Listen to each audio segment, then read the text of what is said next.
सर्व औषधि स्टोर लेकर आए हैं अब हर जरूरतमंद के लिए दवा, वो भी जन औषधि की दर पर। जय माता दी मित्रों माँ कालिका एस्ट्रोलॉजी चैनल में आप सभी का हार्दिक स्वागत है।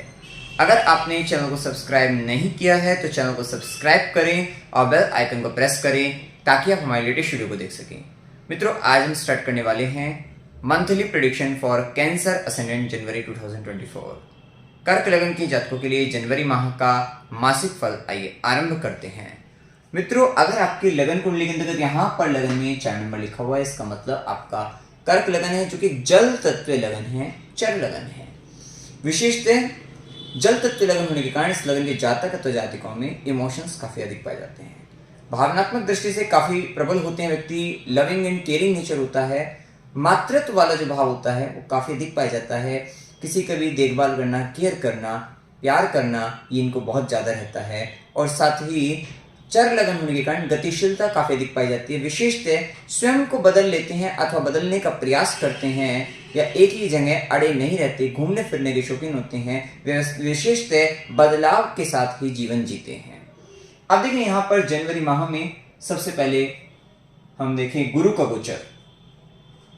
भाग्य के स्वामी गुरु और षष्ठेश गुरु आपके दशम भाव के अंतर्गत गोचर कर रहे हैं मेष राशि के अंतर्गत। ये समय आपको वर्क प्लेस पर कुछ नया स्टार्ट करने के लिए आपके बॉस या आपसे ऊपर का कोई व्यक्ति या कोई भी ऐसा व्यक्ति आपके कार्यक्षेत्र में आपको आता हुआ दिखाई देगा, जो आपको कुछ नया करने के लिए प्रेरित कर सकता है, कुछ नया स्टार्ट करने के लिए प्रेरित कर सकता है। यही हो सकता है कि उसके द्वारा आप किसी न्यू प्रोजेक्ट पर चले जाएं, नया काम करें, नई जगह जाएं, तो वो भी एक संभावना यहाँ पर आपको देखने को मिलेगी। विशेषतः कुछ नया सिखाने वाले लोगों की वृद्धि आपके वर्क प्लेस पर होती हुई दिखाई देगी, जिसके कारण थोड़ा ध्यान रखना, स्वाभिमान पर ध्यान रखना कि कहीं आपका ऐसा तो न लग रहा हो आपको कि ईगो के कारण आपको इश्यू वहां पर उनके साथ आ जाए, उससे आपको संभल कर चलना है। इस बात का आपको ध्यान रखना है, क्योंकि राहु का प्रभाव भाग्य भाव में मीन राशि के अंतर्गत थोड़ा बॉस के साथ इमोशनल टर्बुलेंस आपका आ सकता है, दिक्कतें बन सकती हैं। वैसे भी राहु मीन राशि में बैठकर आपका पूरा जल तत्व में लगन को भी, पंचम को भी प्रभावित करेगा। कहीं ना कहीं मिसअंडरस्टैंडिंग आपके दिमाग में हो जाना, किसी भी व्यक्ति विशेष को लेकर कहीं ना कहीं ओल जूल विचार आपके दिमाग में आना, ये सब राहु का काम यहाँ पर करा सकता है। लेकिन अभी राहु का डिस्पोजिटर ही भाग्येश बनकर दशम में आपके विशेष भाग्य में वृद्धि करने वाला रहेगा। नई नई अपॉर्चुनिटी आपको मिलती हुई दिखाई देगी, जिसके थ्रू आप गेन करके आप आगे बढ़ते हुए दिखाई देंगे। गुरु की 5वीं दृष्टि, ज्ञान की दृष्टि आपके 5वीं दृष्टि आपके द्वितीय भाव पर, जो कि कहीं ना कहीं पारिवारिक दृष्टि से परिवार की वृद्धि करने वाली, आर्थिक दृष्टि से आपको संपन्नता दिलाने वाली। विशेषतः क्योंकि गुरु की दृष्टि, शनि की दृष्टि द्वितीय भाव पर और द्वितीय सूर्य का षष्ठम में जाना, लोन मिलने की प्रबल संभावना बनती है। लोन से लाभ मिलने की संभावना मिलती है। जो व्यक्ति मेडिकल फील्ड में है, मेडिकल से रिलेटेड वर्क में है, डॉक्टर हैं या फिर आपके लॉयर हैं, उनके लिए समय काफी फेवरेबल रहेगा। चार्टर्ड अकाउंटेंट है वे कहीं ना कहीं, क्योंकि रोग से, शत्रु बाधा से या किसी भी तरीके की समस्या का, उलझनों का समाधान करने से, वहां से संबंधित टैक्स रिलेटेड, वहां पर आप अपनी स्किल्स का उपयोग करके आप अपनी आर्थिक दृष्टि से अपने आप को संपन्न बनाते हुए दिखाई देंगे, तो वहां से आपको लाभ मिलता हुआ दिखाई देगा। वहीं गुरु की सीधी दृष्टि चतुर्थ भाव पर भूमि, भवन, वाहन, सुखों की वृद्धि करने वाली, और खासकर इस माह के अंतर्गत 18 जनवरी के बाद हो सकता है आप लोन का कोई घर भी परचेस कर लें, लोन से कोई प्रॉपर्टी वगैरह, मतलब कहीं ना कहीं ये सारी स्थिति संभावनाएं बनती हुई दिखाई देगी। और वहीं गुरु की 9वीं दृष्टि षष्ठम भाव पर, वैसे भी इस बार षष्ठम भाव में आपके कई ग्रह बुध, शुक्र, मंगल का प्रभाव रहेगा, कुछ समय तक सूर्य का भी प्रभाव रहेगा 15 जनवरी तक। तो ये प्रभाव कहीं ना कहीं लाइफ का स्ट्रगल भी दिखेगा, वहां पर फाइटिंग भी दिखाई देगी आपको, कि हो सकता है किसी चीज को लेकर बड़ी फाइट चल रही हो, या किसी तरीके का आप ना, मतलब कहीं ना कहीं आपको ये स्थिति, शत्रु बाधा फेस कर रहे हो, ऑब्स्टेकल आ रहे हो, तो वहीं पर उन सब चीजों, किसी तरीके का केसेस हो, कोर्ट केस वगैरह हो, वहीं गुरु की 9वीं दृष्टि, भाग्य की दृष्टि, वहां पर आपको लाभ दिलाती हुई नजर आएगी। भाग्य वृद्धि वहीं से होती हुई दिखाई देगी। शत्रुओं से आप विजय प्राप्त करते हुए, शत्रुओं से लाभ आप प्राप्त करते हुए दिखाई देंगे। किसी तरीके के आप गवर्नमेंट जॉब से रिलेटेड या कंपटीशन से रिलेटेड तैयारी कर रहे थे, वहां पर आपको विशेष तौर पे लाभ भी मिलता हुआ दिखाई देगा, भाग्य का साथ मिलेगा और नौकरी में आपको विशेष भाग्य की वृद्धि। और यहाँ पर हो सकता है जो व्यक्ति बेरोजगार है उनके लिए ये समय कहीं ना कहीं आप जॉब सर्च करते हैं और इंटरव्यू देते हैं तो वहां पर क्लियर होने की संभावना, आपको जॉब मिलने की संभावना प्रबल हो जाती है। ये स्थिति इस माह की यहाँ पर देखने को आपको मिलेगी। वहीं देखिए राहु का गोचर मीन राशि में नवम भाव में, पिता गुरु इनका ध्यान रखना है। इनकी सेहत में खराबी भी आ सकती है, तबीयत खराब भी हो सकती है। स्वास्थ्य संबंधित परेशानी के साथ साथ आपका संबंधों के अंतर्गत आपका वहां पर मिसअंडरस्टैंडिंग हो जाना, आपस में इमोशनली दिक्कतें हो, भावनात्मक दृष्टि से समस्या बनना, तो ये भी स्थिति देखने को मिलेगी। वहीं राहु की दृष्टि लगन पर है। इस माह एक बात का और ध्यान रखना कि लगन पर राहु, मंगल और ये दो पाप ग्रह और सूर्य क्रूर ग्रह की दृष्टि रहेगी। पूरे माह राहु और मंगल का तो प्रभाव रहेगा ही, लेकिन 15 जनवरी के बाद सूर्य का भी प्रभाव आपके ऊपर आने वाला है। जब राहु और मंगल का प्रभाव, राहु की दृष्टि और मंगल की 8वीं दृष्टि रहेगी तो कहीं ना कहीं चिड़चिड़ापन बनने लगेगा, चिड़चिड़ापन आना शुरू हो जाएगा, गुस्सा ज्यादा रहेगा, ये एग्रेशन ज्यादा रहेगा और कहीं ना कहीं जिद्दीपन के कारण आप अपने काम अपनी ही मति से, आप स्वयं से आप बिगाड़ते हुए नजर आ सकते हैं। तो थोड़ा संभल कर चलना है कि किसी भी प्रकार का निर्णय लेते वक्त थोड़ा सावधान रहिए, संभल कर चलिए। किसी से अपने जो बिल्कुल जिसको आप आदर्श मानते हैं वहां पर आप उनसे बात करिए और तब जाकर आप कोई मेजर डिसीजन लीजिए। अपने चाहे मित्रों से, अपने घर के परिवार के बड़े बुजुर्गों से वहां सलाह करते हुए आपको कोई जो बड़ा निर्णय लेना हो तो वहां पर ध्यान रखिएगा। स्वयं किसी जिद्दीपन में, जल्दबाजी में निर्णय लेने से बचना है, अन्यथा आपके लिए परेशानी बनेगी। और ये कहीं ना कहीं क्योंकि आपको जो परेशानी बनती है वो फिर आपकी कहीं ना कहीं पहले मेंटल लेवल पर बनेगी, फिर आपकी बॉडी के लेवल पर भी चली जाती है। तो इस बात का विशेष आपको सावधानी आपको बरतनी चाहिए। राहु की सीधी दृष्टि रहेगी आपके पराक्रम भाव पर भी, केतु का प्रभाव है। बिना सोचे समझे कुछ भी बड़े डिसीजन मतलब रिस्क ले लेना, ये थोड़ा सा इस तरीके का प्रभाव, थोड़ा संभलिए इस बात को लेकर। और वहीं राहु की 9वीं दृष्टि का प्रभाव आपके पंचम भाव पर जब रहेगा, ये भी आपके बच्चों को लेकर, लव रिलेशनशिप में, क्योंकि राहु का है काम इल्यूजन क्रिएट करना, भ्रम उत्पन्न करना, तो उस भ्रम से या अप्स एंड डाउन्स क्रिएट करना वहां पर, तो उस चीज को लेकर थोड़ा संभल कर चलना है, राहु को नियंत्रण में बनाए आपको रखना है।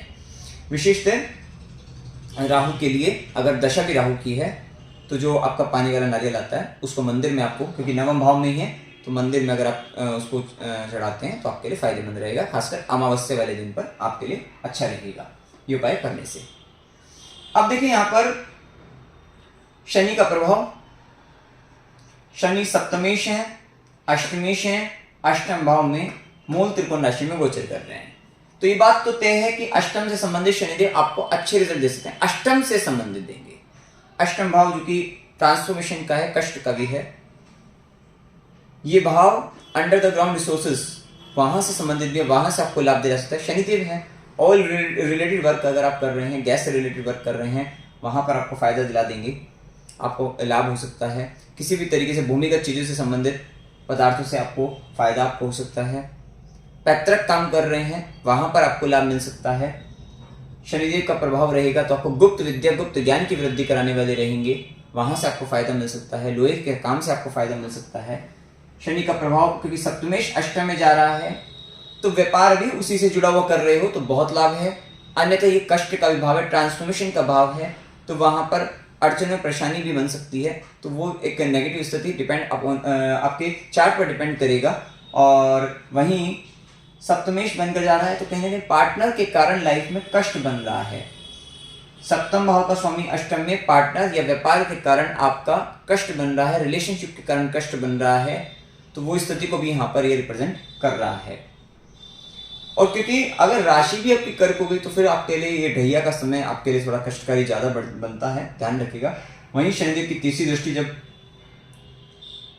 दशम भाव पर रहती है तो ये बदलाव लाती है, पराक्रम करना पड़ता है, मेहनत करनी पड़ती है, तब जाकर कर्म स्थान में पॉजिटिविटी आती है। अन्यथा यहाँ पर अड़चनें बनाती है आकस्मिक, क्योंकि यहाँ पर घटनाएं जो होती है आकस्मिक होती है, तो आकस्मिक कुछ भी घटना दुर्घटना के कारण काम में अड़चनें बनती है, परेशानी बनती है, कोई भी काम पूरा होने से पहले बड़ी दिक्कतें उलझनों में फंस जाते हैं। तो वो स्थिति वहीं शनिदेव की सीधी दृष्टि आपके द्वितीय भाव पर, वैसे तो गुरु का प्रभाव आ रहा है तो कोई अभी दिक्कत वाली बात नहीं है, नहीं तो यहाँ पर ये आपके फाइनेंस को मतलब कहीं ना कहीं सेविंग्स को खत्म करने का प्रयास और विशेषतः जीवन में अकेलापन, क्योंकि फैमिली साथ नहीं देती इस पर्टिकुलर टाइम पीरियड पर, शनिदेव के प्रभाव में यहाँ पर परिवार साथ नहीं देता। लेकिन जब तक गुरु की दृष्टि पड़ रही है अभी आपको इस माह कोई घबराने की बात नहीं है, परिवार का साथ ठीक ठाक मिलता रहेगा।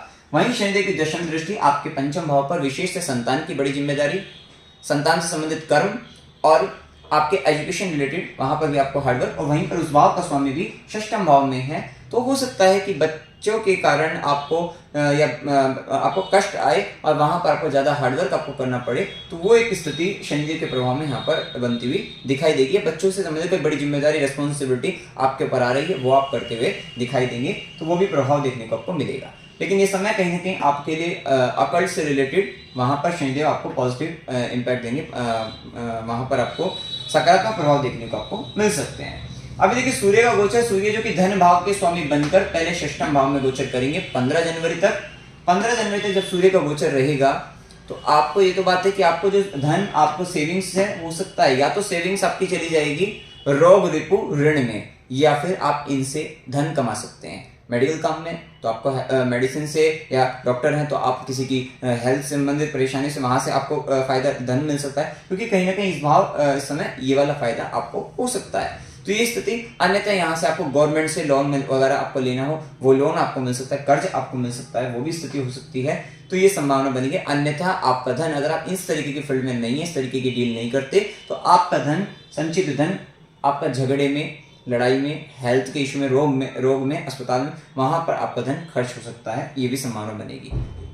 अब देखिए सूर्य का प्रभाव रहेगा किसी तरीके की केसेस, मतलब कोई कंपटीशन एग्जाम है, मतलब वहां पर जहां पर भी आपको फाइट करने, लड़ना है, जीतने की इच्छा है, तो वहां पर जीतते हुए दिखाई देंगे। सूर्य और मंगल दोनों का प्रभाव है, तो इस माह खासकर 15 जनवरी तक तो ये समय बहुत प्रबल है इस चीज को लेकर कि आपको अगर कोई एग्जाम है तो वहां पर क्लियर होने की संभावना बनेगी, और या किसी तरह की शत्रु बाधा है उसमें विजय प्राप्ति की संकेत इस समय के अंतर्गत मिलते हुए दिखाई देंगे। 15 जनवरी का जैसे ही सूर्य का गोचर मकर राशि में सप्तम भाव में आएगा, तो ये पर्टिकुलर टाइम पीरियड पर आप अपना सेविंग्स, अपना धन आप अपने लाइफ पार्टनर पर, बिजनेस पार्टनर पर, बिजनेस में, व्यापार में इन्वेस्ट करते हुए दिखाई दे सकते हैं। सूर्य के प्रभाव में थोड़ा आपका लाइफ पार्टनर, बिजनेस पार्टनर थोड़ा आपको डोमिनेट करता हुआ दिखाई देगा, और वहीं सूर्य की दृष्टि लगन पर आपके अंदर थोड़ा लीडरशिप क्वालिटी आप देखेंगे कि कहीं ना कहीं स्वाभिमान, आपका आत्मविश्वास और आपके अंदर की जो स्वतंत्र विचारधारा के साथ जो एक लीड करने की जो प्रवृत्ति है, तो वहां पर नेतृत्व करने की क्षमता है वो उसमें वृद्धि रहेगी। आपको 15 जनवरी के बाद ये स्थिति विशेष तौर पे देखने को मिलेगी। अब इसके बाद देखिए मंगल का जो गोचर रहेगा, जो कि कर्म भाव के स्वामी है, पंचमेश बनकर आपके षष्ठम भाव में है। देखिए जॉब के लिए बहुत अच्छा समय है, नौकरी के लिए बहुत अच्छा समय है, जो जॉबलेस है उनके लिए भी टाइम बहुत अच्छा है कि अगर आप यहाँ पर प्रयास करें, और जो शुभ दिन भी बताएं इनमें और फायदा होगा आपको कि अगर आप इस समय के अंदर प्रयास करें तो आपके जॉब इंटरव्यू वगैरह क्लियर होंगे, आपको फायदा होगा, आपको लाभ मिलता हुआ दिखाई देगा। कहीं ना कहीं फाइट करके लाभ लेने का समय रहेगा ये समय। और वही स्थिति पंचमेश का भी थोड़ा पेट संबंधित परेशानी हो सकती है, ध्यान रखिएगा, पेट की आपके लोअर एब्डोमेन से रिलेटेड थोड़ा परेशानी बन सकती है, तो वहां पर आपको थोड़ा संभल कर चलना चाहिए। वहीं मंगल की चौथी दृष्टि रहेगी आपके नवम भाव पर। नवम भाव में राहु मंगल की दृष्टि का आना, ये टाइम आपके लिए आपके फादर से रिलेटेड, गुरु से रिलेटेड, जैसे बताया, उनका हेल्थ या उनसे आर्गुमेंट करने से आपको बचना चाहिए। वहीं सीधी दृष्टि रहेगी आपके 12वें घर पर भी रहेगी, तो व्यर्थ के देखो झगड़ों में पड़ने से बचे, और साथ ही कुछ धन का कुछ भाग आपको दान पुण्य कर्म में आपको खर्च कर देना चाहिए, अन्यथा वो पैसा आपका गलत जगह पर जा सकता है। वहीं मंगल की 8वीं दृष्टि, अब राहु की दृष्टि जैसे लगन पर बताई, तो जिद्दीपन, जल्दबाजी में निर्णय मत लें, चिड़चिड़ेपन आपको आ सकता है, इस समय में गुस्सा ज्यादा आ सकता है, तो उससे बचने के लिए हनुमान चालीसा का पाठ करें, फायदेमंद रहेगा। अब इसके बाद देखिए बुध का गोचर जो रहेगा, जो कि व्ययेश भी है, प्राक्रमेश बनकर पहले पंचम भाव में गोचर करेंगे। पंचम भाव में गोचर करेंगे, आपका संचित धन, मतलब इस समय के अंतर्गत आपका खर्चा मेनली यहाँ पर बच्चों पर और आपके लव रिलेशनशिप पर कुछ खर्च होने की संभावना हो सकती है।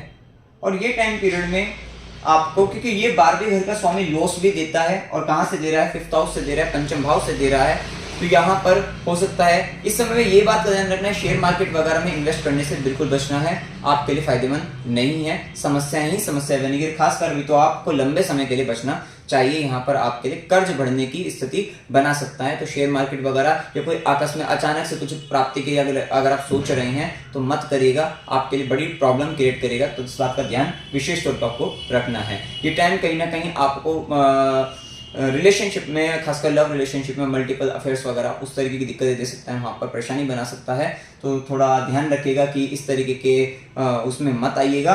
और आपका खर्च, क्योंकि वहाँ पर आपका धन खर्च होने की भी संभावना बन सकती है, और जिसके कारण आपका हो सकता है कि पहले का कोई लव रिलेशनशिप वहाँ पर आपको लॉस हो जाए, वहाँ पर आपको दिक्कत बन जाए, वो भी स्थिति आपकी बन सकती है। इस समय कहीं ना कहीं आपका खर्चा आपके एजुकेशन से रिलेटेड वर्क में हो सकता है, बच्चों पर खर्च होने की भी संभावना है। खासकर 7 जनवरी तक ये स्थिति आपको ज्यादा देखने को मिल सकती है। इसी के बाद देखिए बुध का प्रभाव जो कि पराक्रमेश भी है, व्ययश बनकर षष्ठम भाव के अंतर्गत जाएगा। आप कहीं ना कहीं हो सकता है जॉब इंटरव्यू में जाए, वहां पर आपका खर्च हो जाए, या किसी तरीके का कोर्ट केस इत्यादि वहां पर खर्च हो जाए, तो वो एक स्थिति वहां पर। लेकिन आपके लिए फायदा ये है कि आप जीतते हुए नजर आ रहे हैं, आपको लाभ मिलता हुआ नजर आएगा। आप अपनी बौद्धिक क्षमता के बल पर अपने शत्रुओं पर विजय प्राप्त करने वाले इस पर्टिकुलर टाइम में रहेंगे, क्योंकि शुक्र का गोचर भी आपका 18 जनवरी तक वृश्चिक राशि में लाभ और इच्छा पूर्ति के स्वामी बनते हैं, और आपकी प्रसन्नता खुशी के स्वामी बनकर आपको पंचम भाव से खुशी देने वाले रहेंगे। तो ये टाइम पीरियड पर आपके लिए ये भी रहेगा कि आप अपनी जिस फील्ड में अपना एजुकेशन लिए, जो एजुकेशन ग्रेजुएशन किया है, वहां से संबंधित अगर आप उसको नौकरी चाहते हैं तो नौकरी भी मिलती हुई दिखाई देगी। आपको वहां से फायदा, आपको लाभ भी मिलता हुआ दिखाई देगा। आपकी इच्छा पूर्ति भी, आपके बच्चों पर जो खर्च कर रहे हैं वहां से संबंधित, या फिर आप अपनी जो एजुकेशन पर खर्च कर रहे हैं वहां से संबंधित इच्छा पूर्ति लाभ भी, या जो एजुकेशन किया है उससे लाभ भी आपको मिलता हुआ दिखाई देगा। और इसी के साथ क्योंकि ये टाइम हमने बताया जॉब पॉइंट ऑफ व्यू से अच्छा है, नौकरी के लिए, लाभ के लिए, मतलब वहां से आपका आय वृद्धि के लिए इस समय अच्छा रहेगा। इसके बाद देखिए इच्छा पूर्ति भाव के स्वामी आपके और चतुर्थेश बनकर शुक्र का गोचर जैसे ही षष्ठम भाव में, तो क्योंकि घर बनने के समय तो हमने बताया, और 18 जनवरी के बाद घर का समय ऐसा हो सकता है कि लोन से रिलेटेड आप कोई व्हीकल परचेस कर लें, लोन लेकर आप कोई घर परचेस कर ले, प्रॉपर्टी परचेस कर ले, वो संभावना है। तो ये भी स्थिति बनेगी। अन्यथा यहाँ पर ये भी संभावना बन सकती है कि आपकी किसी कोई प्रॉपर्टी या व्हीकल किसी तरीके के डिस्प्यूट में, झगड़े में कहीं ना कहीं कुछ खराबी होना, तो वो भी स्थिति यहाँ पर बन सकती है, खासकर 18 जनवरी के बाद। इस पर्टिकुलर टाइम में 18 जनवरी के बाद आपको किसी तरीके के शत्रु बाधा से लाभ आपको प्राप्त होगा। शत्रु से लाभ, डिस्प्यूट से लाभ भी आपको 18 जनवरी के बाद मिलता हुआ दिखाई देगा, क्योंकि शुक्र का गोचर जैसे ही षष्ठम भाव में आएंगे तो ये आपको डिस्प्यूट से, झगड़े से आपको लाभ आपको दिलवा सकते हैं, शत्रु से आपको लाभ दिला सकते हैं। तो ये भी स्थिति यहाँ पर देखने को आपको मिलेगी। अब देखिए इसके बाद यहाँ पर शुभ दिन 1 से 2, 5 से 7, 18 से 20, 20 से 22, 25 से 27, 27 से 30 ये दिन आपके लिए शुभ हैं। अशुभ दिनों में 2 से 5, 7 से 9, 9 से 11, 13 से 16, 22 से 25 ये दिन आपके लिए अशुभ दिन रहेंगे। ध्यान रखिएगा शनिदेव कर्म कारक ग्रह है, आपके अष्टम भाव में है, ससुराल की बड़ी जिम्मेदारी आपको दे रहे हैं, तो वहां पर आपको जिम्मेदारी भी निभानी पड़ेगी, और उसके बावजूद भी आप अपने आप को बड़ा अकेला भी महसूस करेंगे। तो वो भी दोनों बातें आपके लिए रहेंगी। और यात्रा के योग में अकस्मात यात्रा 9 से 11, 13 और 13 से 16 की रहेंगी। मनोरंजन की यात्रा 11 से 13 की रहेंगी। धार्मिक यात्रा 9 से 11, 16 से 18 की होगी।